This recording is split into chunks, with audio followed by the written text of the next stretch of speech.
my sister texted me the other day, and she goes, "What's a good rate if someone wanted to pay to get on my TikTok?"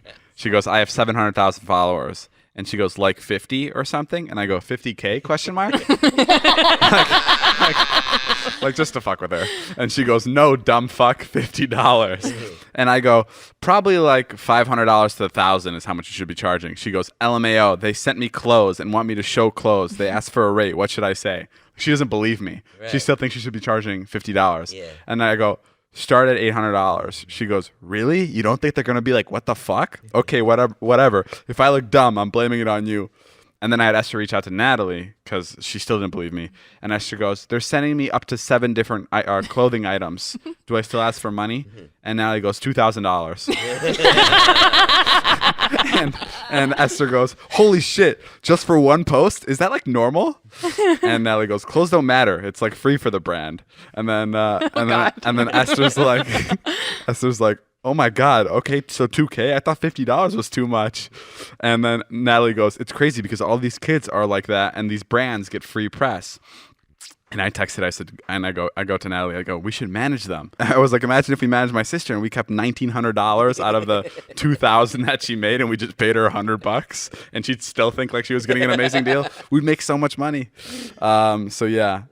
Yeah, and then we told her. Did she get it? No, she didn't get it. She's like, they left me on red, which is normal because like I wasn't expecting, like the brand was directly talking to her. So I don't think the brand was expecting her to be like so like knowledgeable about how much she should be getting paid. And a lot of brands don't have that kind of money, but that is her actual rate. She should be charging at least $1,000 per post at her following. And it's just really funny. And the other day she asked me, she got a deal for a TikTok where it's the amount of views she gets is how much she gets paid. Yeah. So if she gets over 1 million views or 1 million likes or whatever, she gets $7,000. So she asked me to be a part of it. Oh wow! And I don't know what to say. Like I know she's like my family, but I also like it's. They've got to get paid too. No,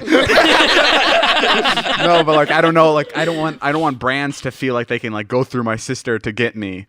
This is like a random side story, but there was a brand, their campaign briefs got leaked, and it's a brand that is like notorious for taking advantage of influencers and celebrities and all this. They just don't pay appropriately. And for somebody, they had 1 million followers on YouTube and 1 million followers on Instagram. And this brand wanted 7 in-feed Instagram photos, Jesus Christ, 4 story swipe ups, and 5 YouTube videos. All right, so let's just see how much this person should actually be getting paid. So they have 1 million followers on Instagram, 1 million followers on YouTube. Yep. Let's say their engagement's pretty good, which would be like 20%. So that would give them 200,000 views on YouTube and like 200,000 likes on Instagram, which is pretty fucking good for somebody that has 1 million followers. Yeah. That's like pretty unheard of. It's really good. They should be getting paid around $15K a YouTube video. Yep. Multiply that by 5 because there's 5 YouTube videos, so we're at $75K, and then $2,000 per story. And they wanted how many stories? 4 stories. So we're at 8K. Yep. So now we're at 83,000. And then per Instagram post, if they get this is like a pretty conservative number, they should get at least $5,000 per post. Right. At least. And there's how many of them? 7. So it's another 35. Right. So for that campaign, that person should be getting paid at least $118,000. Yeah. Okay. How? Do we want to take guesses on how much this person was offered? No, I don't want to guess, but I'm curious. So who's the brand? It's a fashion brand. Okay, it's a big fashion brand, and you're saying that they got caught not paying influencers enough. Right. So we put the estimate at 118. What did you say? What is the actual? $8,000. Wow. $8,000? Yeah. For all those videos? Yeah. For all those Instagram posts? So here's what I'll say about that's fucking ridiculous. That's crazy that, someone would be dumb to take that, but at the same time, I completely agree. There's that market is so oversaturated.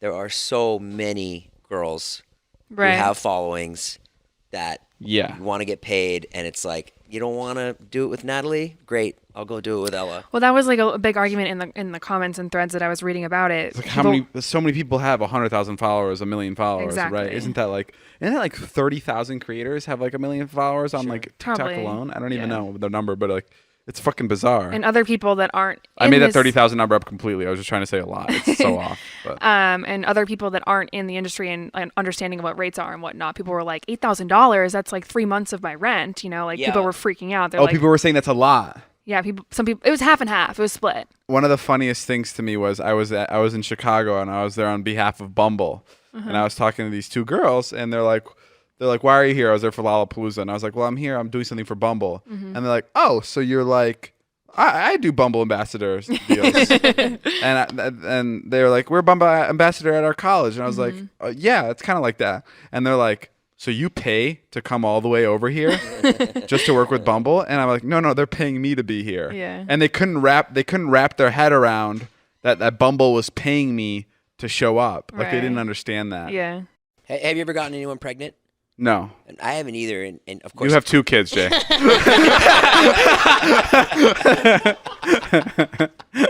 I meant to say was I haven't either up until that moment. Right. So I'm like 32 years old at this point, and game on. Is there a chance that like someone comes up to you and says, "Are you Jason Nash? I think you're my dad." No. Oh, that's an interesting question. Yeah. That's an interesting question I have for you. You said you've never gotten a girl pregnant. Never. And how old were you?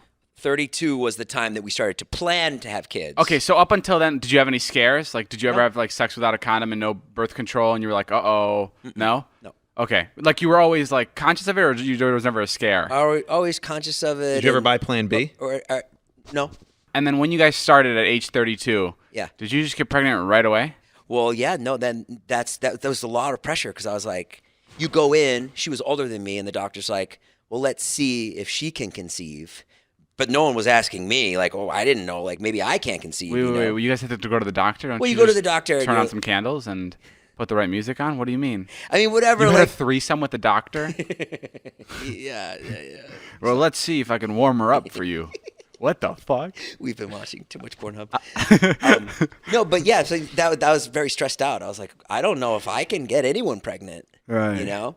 But it happened. Yeah, but did it happen immediately, or did you have to try? Yeah, happened pretty immediately. Really? Yeah, because Marnie is the person I was married to was like very meticulous about it. We've said her name a million times. I know, it feels weird talking about her in sex now, though. Oh, okay. You know, because that's so in the past. But yeah, she was a very meticulous person. So she was like, you have these 3 days, you know, right, to make because it happen. there's only like a 24-hour period in the whole month where a woman can get pregnant. Is that true? That's what I believe, but Ella, you can chime in. I don't know what I'm talking about. No.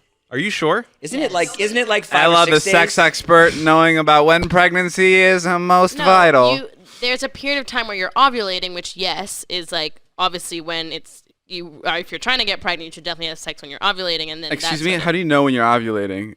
Is like, do your palms sweat more? Do you tingle?